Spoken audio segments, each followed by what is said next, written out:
Salam seduluran, sahabat Ulin dimanapun Anda berada, jangan lupa subscribe, like, komen, and share. Amin.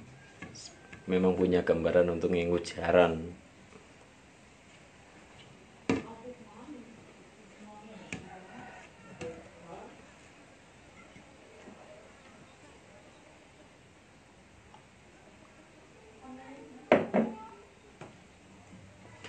Ketika kita akan datang pengajian pada malam hari sedangkan sama orang tua tidak diberi izin untuk berangkat, bagaimana sikap kita? Oke.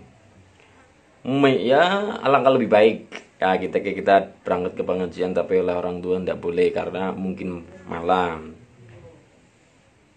Satu, ketika bukan sih dilarang ya, tapi lebih ke diberitahu orang tua akan lebih tahu. Satu, ketika Anda nurut sama orang tua, insya Allah Anda sudah punya ganjaran birrul walidain.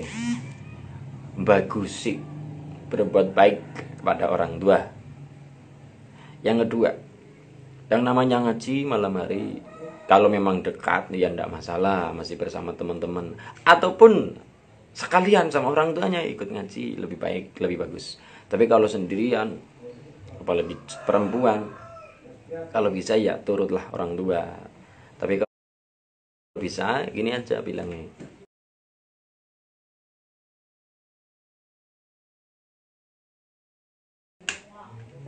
sama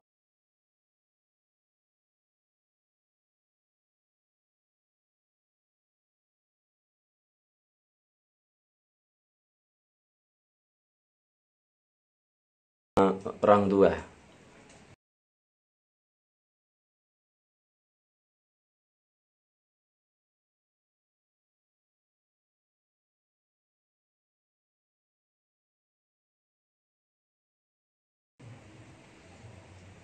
Dijak bareng-bareng, ngaji bareng, itu lebih jos, lebih mantap, lebih bagus sama orang tua. Yuk ngaji sekalian sama orang tua, itu mantap lebih. Satu, ganjarannya kepada orang tua, oke. Yang kedua, ganjaran kita untuk ta'alum, untuk mencari ilmu juga dapat, gitu aja. Tapi kalau misalkan memang keadaan ndak kondisikan, artinya kita tidak bisa jauh motoran sendiri, itu bahaya. Maka dari itu orang tua pasti lebih tahu. Alangkah lebih baik kalau kiai sama ustaz orang tua diajak, insya Allah ganjarannya siap. Menghadapi anak usia 6 tahun yang masih menguji kesabaran ketika diarahkan belajar di masa sekarang yang lebih tertarik dengan gadget, apalagi zaman-zaman sekarang ketika anak SD sudah diharuskan menggunakan gadget. Untuk teknologi ya masih terlalu dini, walaupun kondisi keadaan sudah memaksa gadget memegang handphone. Bagaimana langkahnya? Oke, anak kita memegang handphone gadget, kita kenalkan teknologi. Oke, kita tidak terlalu tapi 65% bahkan 70% harus ada aksi dalam keluarga. Jadi 30% dan 70%. 30% memang anak-anak kita kedepannya pun dituntut untuk tahu tentang teknologi informasi dan komunikasi. Oke, agar adik-adik kita juga tidak buta dengan teknologi ya. Tapi 70%, 65% anak-anak kita harus wajib hukumnya agar interaksi dengan keluarga, ngaji. Oke, walaupun di gadget juga ada murojaah, juga ada hafal Quran, hafiz Quran, ada bacaan Quran, sholawat. Oke, 30% ataupun bahkan 25% ya. Tapi selebihnya itu 70% ke atas, kalau bisa adalah anak-anak kita, dari kita langsung ketemu dengan kiai, ketemu dengan ustadz di TPQ, belajar dengan orang tua, belajar karakter kepribadian di keluarga. Oke. Jadi kita nggak saklek anak supaya ndak tahu tentang TK, ya ndak, kita juga punya celah agar anak kita juga tahu tentang. Nah, intinya adalah dibatasi. Kita juga punya prosentasi berapa persen untuk anak tahu tentang HP, berapa persen untuk anak tahu tentang budaya budaya di keluarga, interaksi dengan teman sebaya itu. Jadi kita juga punya batasan, ndak dicor, ndak dibiarkan anak melulu dengan HP-nya, dengan gadgetnya. Oke, ngaji sing efektif mulai siap pinten tahun Gus. Ngaji yang efektif sebenarnya mulai dari kandungan. Yang ngaji siapa? Ibunya. Ya, ngaji yang efektif mulai tahun berapa, usia berapa? Mulai usia di dalam kandungan 4 bulan, 7 bulan. Maka kita Nahdlatul Ulama juga ada acara-acara 4 bulanan, 7 bulanan, ketika lahir Barzanji memuji lawan Rasulullah Muhammad, diceritakan tuh. Terus kemudian 1, 2, 3, 4, 5 tahun itu adalah juga fase-fase anak-anak kita.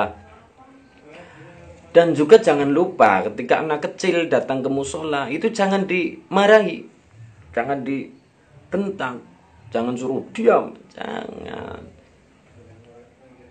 Itu juga mengajarkan secara tidak langsung. Anak kecil dikandani, anak kecil diomongi, anak kecil diberitahu, ya mungkin kadang-kala kurang memahami. Tapi kita diajak, yuk anak kita ajak ke musola, ajak supaya ngaji. Secara tidak langsung kita juga mengajarkan anak-anak kita suka dengan Quran, suka dengan sholawat, suka dengan nariyah.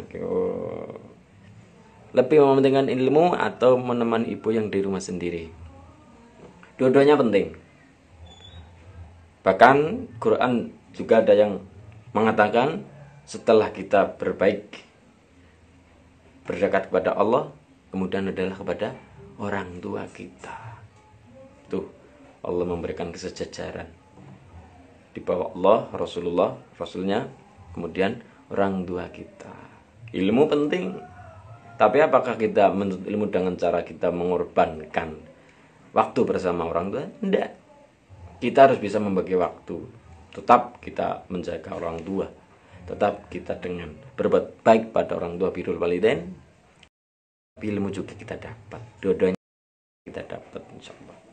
Tapi kalau kita mengorbankan satunya, kita hanya ibu saja misalkan orang tua, tapi kita tidak dapat ilmu, ya juga kurang. Ataupun sebaliknya.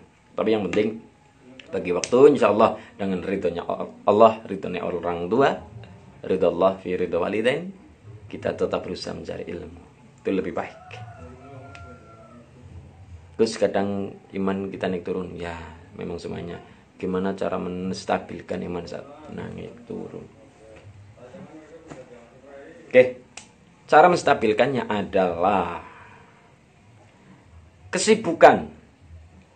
Ya, kesibukan. Kadang-kala naik turun karena apa? Karena kelonggaran waktu. Ketika sholawatan pasti imannya naik. Ketika ngaji pasti imannya naik. Tapi ketika sendirian, kulo yakin doan mudun. Maka dari itu cara yang stabilkan adalah yaitu dengan menggunakan, carilah kesibukan yang positif. Ketika ngaji, oke ngaji, setelah rampung ngaji, rampung sholat, rampung ibadah, rampung. Kemudian carilah kesibukan yang positif. Nyapu, ngepel, kesibukan. Alhamdulillah gitu. Kesibukan yang positif. Karena setan datang ketika longgar, bingung, bengong, arep ngapa ki. Nah, gitu. Maka kesibukan. Tidak ada waktu yang terbuang sia-sia. Intinya begitu. Nyanyi yang nganti ono sewu. Wah, itu lagunya Mas Didi Kempot Suwargi almarhum ya. Yen nganti ono, ya. Nganti ono anak wani karo wong tuwa. Yen nganti ono sewu siji sing lali. Suwarga ning dunya ana sukune wong tuwa, anak kang tuhu suci gedhe ganjarane. Suwarga ning dunya ana sukune wong tuwa wong kang tulus suci gedekan jalane. Mas Gus, anak saya angkatan tahun 2020 diberi kesabaran, kekuatan, ketabahan dalam menghadapi apapun keadaan seperti ini agar dapat mendapat keberjaan orang tua. Amin. Kita doakan bersama teman-teman kita yang sedang berusaha cari pekerjaan atau berusaha menuju kesuksesan, belajar, bekerja, belajar ataupun apa itu, belajar pendidikan, belajar bekerja, melatih diri. Semoga Allah meridhoi usaha kita, meridhoi keringat kerja keras kita. Landasannya adalah kita tetap di aturan Allah, insya Allah. Kita berbakti pada Allah. Yang kedua adalah birrul walidain, bagusi wong tua sakloron, yaitu dengan insya Allah usaha kita tetap dalam rel, ya, dalam